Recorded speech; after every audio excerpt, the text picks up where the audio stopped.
Alrighty, folks. We're back and we're gonna do round 6 and 7 of my first ever PFF all 22 draft. Definitely learning. I mean, what? I didn't see this coming. I don't know how my strategy is gonna hold up, and I'm excited to see how the rest of the season plays out with what I've been doing and how the rest of the draft plays out, first and foremost. So let's just start. I'm on the clock right now, folks. So it's live. It's happening. Let's check out how the rest of round 6 played out. If you watched the last video, you know I did something crazy and am still actively tilting about it. So we had round 6, Jeremiah Owusu-Koramoah already shared. I wouldn't have taken him here considering the other linebackers on the board and just where he's at skill wise. Michael Onwenu I like, except that guards are in the low three percentages for weights. So I mean, really, the most a guard or a tight end are ever going to be able to score, even if they get 100, is if they scored like higher than a 90 on PFF, it's like they're still only going to be like worth 3 points. So it's just a little wild to me. Like, but I guess it's going to add up, and I'm intrigued to see what happens. Cam Jordan, great pick, love that. Definitely someone who was way at the top of my board, but I decided to make stupid decisions. So, um, no, but I took DeMarcus Lawrence and Von Miller instead. So I don't have regrets there. Plus, I think this might be Cam Jordan's last season. Next season he could basically he's gonna retire as a Saint, but this could be the end for him. Whereas Von Miller has got a ton of longevity, and DeMarcus Lawrence does have the positional advantage. Okay. I have to pull this out a little bit sooner. All right. So we got Creed Humphrey going. Was my number one center, I'm pretty sure. Yeah. So, obviously not going to be getting you a ton of points, but if you're going to have to take a center, you're going to want Creed Humphrey. So, okay. I I can't wait to see how these matchups go. I just can't. Jonah Williams, sure. Now here is my stupid but possibly genius move of taking Dak Prescott, even though I already have two quarterbacks.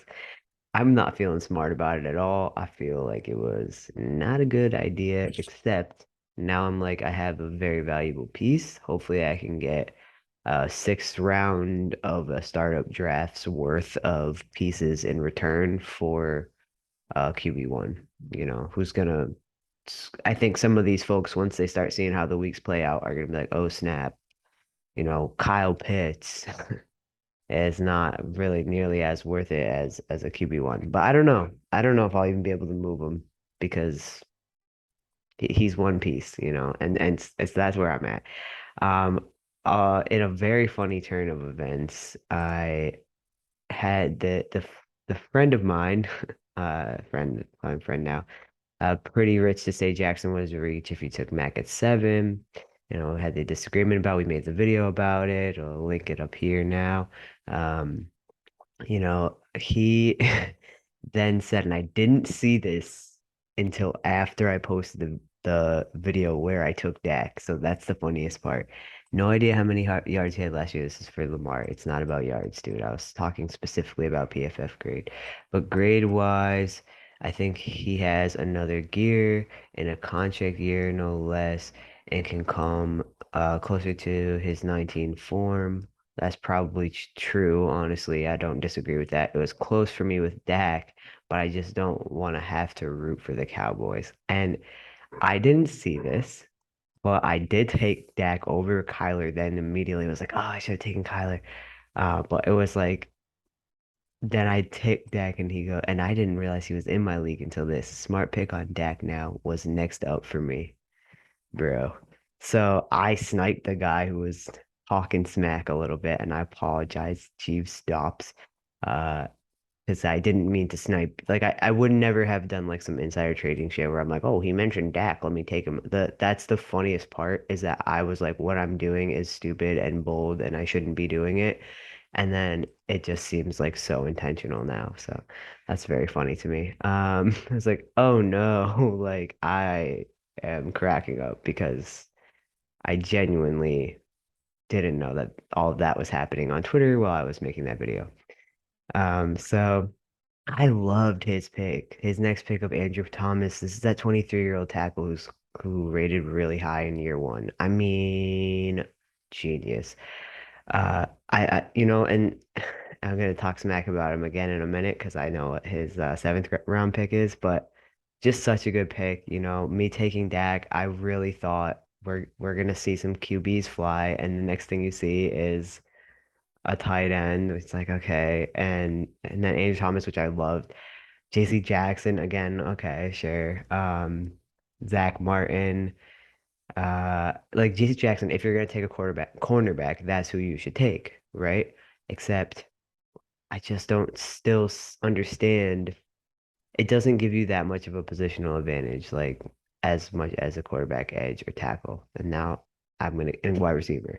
I'm gonna keep saying that, and I'm probably gonna eat my words because I'm really starting to tilt about my strategy. I'm gonna stick with it for this one. And the thing that sucks is that I'm gonna have four more startup drafts before I even get to play a first game and see if my strategy works. So definitely gonna do some tweaking to the strategy for my next draft at least, and maybe just ha come at it from different angles. And so then I can talk about that. Because right now I'm sticking with this strategy of like, well, now my whole thing is messed up because I took Dak, but this was supposed to be my strategy. QB edge, wide receiver, tackle, and I was really gonna be like, okay, obviously this isn't stagnant. You're gonna respond to what's happening, but you're gonna go quarterback edge, wide receiver, tackle, wide receiver, interior, then a second tackle because I was like, well, there's a number of really good tackles, so we can take a DI1 and not even taking a corner until, round 13, which I might actually be on track for at this point because but I did think, let me completely lock in my quarterback position. It's the thing that's going to win or lose the whole league. If you don't have a good QB1, you can't win. And now I'm starting to think like, well, there's not that much of a statistical difference between all the quarterbacks. Like Kirk Cousins is still sitting on the board, so I feel like I've talked that point to death, but I am just having a hard time wrapping my head around what to do next. Josh Allen going, I loved that pick. He was in my queue if I was gonna grab a third edge. He was one of them. I don't like the pick of Brian Burns. He's great in IDP, but not so much in this. I mean, look at his PFF grades are not good. I'm great in uh high high bonus structures. Then goes Tyler. So I was thinking my Dak pick would like cause some folks to draft a quarterback, and it didn't happen until multiple picks later. But it happened. Then we get some guards going off, and then my buddy that took Lamar goes and takes Trevor Lawrence. Now, is it possible he's going to get better this year? Yes, absolutely. In fact, he will. He will. He cannot get worse. He's not as bad as he played last year. He's going to get better. Is he going to jump so high in his ratings that it's going to be worth taking him here when this dude could have taken someone else? Like, I just don't get it. Um, Wyatt Teller, I loved the pick of, but here's the great reveal. After all of this, is what I should have started with. David Bakhtiari fell back to me. He fell back to me. I'm freaking obsessed with that. So I did the thing. I took Dak. I'm still so torn about it, but I got it happened. The thing I knew would happen happened. I probably could have even not punted him a little bit further. I'm glad I didn't, but I could have. Um, and then we got Devonta Smith, George Kittle. Again, I'm looking at the numbers and even in a 90 grade, um, Kittle is only going to make you like 3 points. So it's just still I'm having a hard time. These cornerbacks are just what the f Levi Wallace, like why? And then some rookies going, which I appreciate the dart throws on. I just, there's established I think PFF is different than redraft because you're not trying to just throw darts. You're wanting the players with the experience because that's, where the grade comes from. So I don't know. I'm not throwing darts on a rookie right now. Quentin Nelson, sure. Um, Now Charles Leno was going to be one of my next picks for sure. And he went. And I do I think that was a great call by Irish Finns here. I like how I don't like the Levi Wallace pick, but I don't get picking a corner here. Um, oh, and Javon Holland's technically a safety, I guess. All right, so I'm gonna smash my next pick. I'm gonna smash my round 8 pick here. I'm going with Amon Ra. I need my wide receiver too. I have Devonta Adams, which I would take Hunter Renfrow honestly because he also has high PF, but like I'm not doing that. Um, so I'm gonna take him on Raw, and I kicked around Mike Williams. Also, I know I wanted to take a wide receiver. I also like Lane Johnson is sitting here as well, but his age, being 32, and then looking at Bakhtiari and just thinking like, you know, like he's also 30. Like I don't want to have two see, now it all works. Man, this platform has been driving me a little bit nuts because there's so many bugs. And I know that they're gonna work it out. I know they are, but it's driving me a little bit nuts. Um, but yeah, so I got Bakhtiari.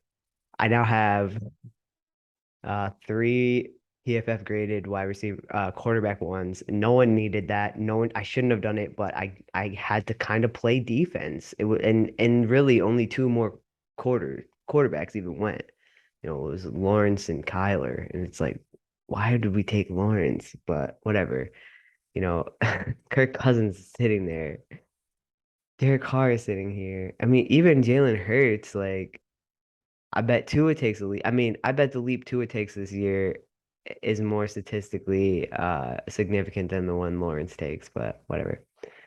Whatever. I'm not gonna understand it, and I hope the approach I'm taking makes sense, and works out for me. I feel pretty good about this team in the sense that like I now have absolutely one of the highest rated wide receivers, and if we look at Amon Ra and how he did, like just only got better basically. Um, Obviously, the last game of a season against a team that's going to the playoffs is going to be an outlier. But I mean, even just like gradually, these are all highly competitive weeks, and he's just getting better and better where it counts. So, um, pretty excited about that pick. And I'm gonna look at my queue. I think I will take Lane Johnson next. Uh, and I think I'm gonna like I'd like to have some good depth at edge and some good depth at wide receiver because those positions other than quarterback are the most statistically significant. But I'm seeing, I still have like Emmanuel Ogba still here. John Franklin Myers, I do really want, but I probably won't grab him. Um, because I need to start filling in my other positions. Just looking at how everybody else has been building their team, people are grabbing the ones at their positions, or they're just taking random dart throws that make no sense. And I think it's time for me to move through to the rest of my positions and fill them out. So I plan to take Lane Johnson, I think, and I reserve the right to change my mind. The problem with my defensive interior friends here is Zach is rated so high in this platform. And he's just not a name. He doesn't have the name recognition. So it's really hard to just go for it. It's really hard, especially considering you have Barmore way down here that I can get later that I think is going to be so good this year. Um, and he's young as hell. He crushed it last year. That's why like somebody already took Vita Vea, who I have rated all the way down here. So there's some of that where it's just like, okay, I don't know. I don't know how it's gonna shake out. Aaron Donald, Christian Wilkins are already gone. Cam Hayward, Jonathan Allen are already gone. So I think I'm gonna target Eric Armstead first, just because I think Zach will fall and fall. I don't think people know who he is or because he's not an IDP. You're not gonna draft this dude in IDP. You're not. If you're gonna draft anyone from the Dolphins, it's gonna be Christian Wilkins. So, all right, who went next? I'm pretty sure I just saw somebody go. All right, yeah, let's see it. Danielle Hunter. Okay. Hey. Oh, and so two picks already. So Jenkins, I like that pick. And then Hunter. So I think folks now are like, let's see. Where's who's WR? It's who's ever after me. I forget. Nah, I forget. Oh no. Yeah. I think, man, this team, I probably no, I can't. I was gonna say this team will be good, but I don't think it's going to be. Um, there we go. Illegal contact is for me probably. I don't know. I gotta cut this part. Mm, okay. So I'm gonna target a tackle next, I think, and reserve the right to change my mind on that. Um, I need a tackle two for sure, and Mike Williams is looking pretty good. I'm gonna go ahead and say I'm not gonna take John Franklin Myers, even though I want to so bad. I don't know. I gotta think about it. I just don't need a third edge when I mean, I'm gonna start two of them, but there's no scheme that allows you to start three edge. Um, so you can do three in interior defensemen. Maybe I should go ahead and target DIs then. So the optimal for points thing is not actually true because no matter what, your third of whatever scheme you choose is going to only be 1.28%. No matter what their position designation is, that's what their score will be weighted at. But the depth is an advantage because then, you draft three strong defensive interior players. One of them goes down, you still have two strong defensive interior players, and then maybe, you can shift over to a linebacker that's not weighted as highly as defensive interior is. So just something I've been kicked. Same with wide receiver. The advantage to doing three wide receiver, it's still no matter what, only gonna be multiplied by 1.82 for their score, but then you have three strong wide receivers. And if somebody goes down, you still have two, and you need to start two. So that's kind of my argument to myself to prioritize Mike Williams, but it makes most sense to me since I already have two wide receivers. I go ahead and grab my second tackle, and then I start thinking about my defensive interior. A slight percentage hike there between those two positions. And I like Lane Johnson. I mean, other than the age, I would have already grabbed him this round, but Amon-Ra sitting there being 22 and gradually getting better, you know, I see good things for him in the future, and I need that wide receiver. I need that wide receiver, baby. All right. And I'd like to end this with a little bug thing that I found. Um, Something that's kind of irking me that I'm not understanding, and I'm seeing it on a number of players. So the you can see here, this week is definitely his bye week, and for some reason, it's saying he played 73 snaps and he has a score of 4.1. That's obviously gonna mess up the A22 score, mess up the whole great, like his grade average and all that, because it just he didn't play a game. You go over here, this should be his bye week, but you see somehow he played 34 run snaps. I don't think so. And I'm looking here for this is for this. I don't understand like where something is weird about it. And it's happened, it doesn't happen consistently for every player. Like his bye week doesn't have a score, but for some of them, there's another issue where see if I can find one to replicate it with. If a player didn't play enough snaps, they're still getting a score. And that I think is skewing the way I'm looking at some of these players. I'm looking at their score. I'm looking what PFF like because it's like if I guess if he had stayed in the game, he was scoring high, but you're not he didn't play enough snaps here. He only played 12 snaps. He's got to play 40, or if he's a wide receiver 3, he has to play 20. So he didn't hit even the 20, so I don't understand giving him a score. It's throwing off the whole thing of it. I guess in some ways that's good because then if a player's out early, it's not like destroying their average because they were doing well. But the thing with a bye week having stats on it is really concerning. Trying to see if I can find another one.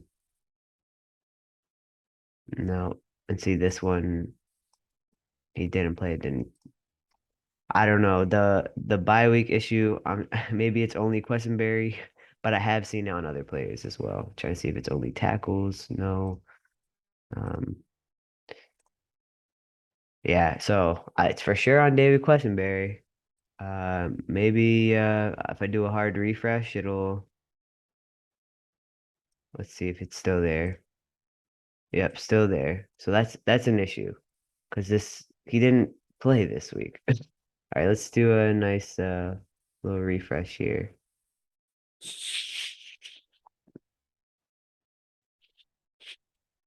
Okay, where's my boy Questen? I got a question to ask you. All right, I apologize.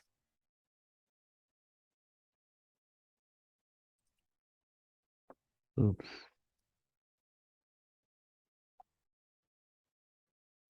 Okay.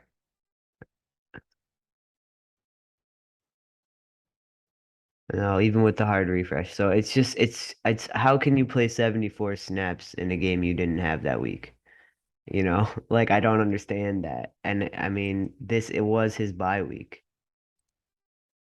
So that's a little bit of a nuisance. And then in my chat here, we got some folks talking about that they, kind of wish it would show drafted players in the player selection side. And I agree with that too. Like when I'm here in the draft center, uh even if it would just be kind of nice to see or have an option to toggle to all players and then show who was drafted. I can see it here. If I go here, you can see who owns. I think they should probably change that. Actually, I feel like that's like we're not doing that anymore. Damn. I don't. I mean, look. mm, I'm not taking a stance because I don't know shit, but I've heard that expressed before. So you can. Oh, and this is how you trade. Interesting. Okay. So that someone said would be nice, and I do realize it is inconsistent. Sometimes I can click here and the player pop-up will come. Every time I click here, it will work. Let's try it again. Maybe I'm just clicking wrong. No, it's not working. So sometimes I click here. Okay, so in history tab, it will open. In queue tab, it won't. And that's where I need it. I need it to open when I'm in the queue tab. So look, as a user, couple things that, just know, I'm sure they'll get worked out. And it's not mobile friendly. That's still true, but so far so fun. I mean, I'm having a blast. I'm learning. I'm learning. This shit's stressful. Um, and we'll see what happens with the way the rest of the rounds go. We're here in round 8, and we've still got Kirk Cousins on the board, which is driving me nuts. And until he goes, I'm gonna be a little irked because it's his scores are so high. I don't care that he's probably not gonna play next year. Derek Carr too. And I mean, Jalen Hurts, he come on. You took Trevor Lawrence and you left Kirk Cousins and people. All right. But I don't know. Maybe I'll be you know what? This is gonna be if I lose to this dude, if I lose to you, where you at? Illegal contact. If I lose to you, bro, respect. Respect, because you did it your way, and I respect that. I'm doing it my way, but you did it your way. I respect that. All right. Uh, catch you on the flip. Got Bakhtiari, baby. Let's go.